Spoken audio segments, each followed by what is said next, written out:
ઈંધણ બચાવો જનજાગૃતિ યાત્રા માટે સાંસદ હેમાંગ જોશી એસટી બસમાં બોટાદ રવાના। પર્યાવરણ સંરક્ષણ અને ઈંધણ બચાવવાના સંદેશ સાથે વડોદરા સાંસદ ડોક્ટર હેમાંગ જોશી અનોખી પહેલ હાથ ધરી છે। નરેન્દ્ર મોદીના ઈંધણ બચાવોના આહવાનને અનુસરી સાંસદ ડોક્ટર હેમાંગ જોશી આજે ઈંધણ બચાવો જનજાગૃતિ યાત્રા માટે જાહેર પરિવહનનો ઉપયોગ કરીને બોટાદ જવા રવાના થયા હતા।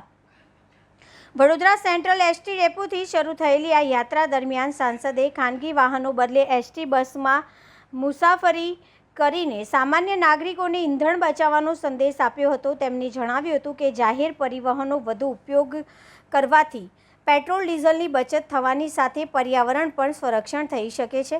યાત્રા દરમિયાન સાંસદ બસમાં મુસાફરી કરતા મુસાફરોને નાગરિકો સાથે સંવાદ કરી બિનજરૂરી ઈંધણ વપરાશ ઘટાડવા, કારપુલિંગ અને જાહેર વાહન વ્યવહાર અપનાવવા અંગે જાગૃતિ ફેલાવશે। સાથે જ પ્રદૂષણ ઘટાડવા અને હરિયાળું વાતાવરણ જાળવવા માટે લોકોની ભાગીદારી વધારવા પર પણ ભાર મૂકશે।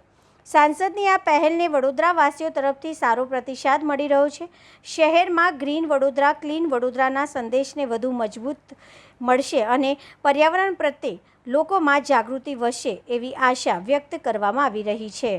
અને માનનીય વડાપ્રધાન શ્રી નરેન્દ્રભાઈ મોદી સાહેબના 12 વર્ષ વિશ્વાસ, વિકાસ અને જનકલ્યાણના આ થીમ સાથેનો તમામ કાર્યકર્તાઓ સાથે મળવાનો આ પ્રવાસ છે।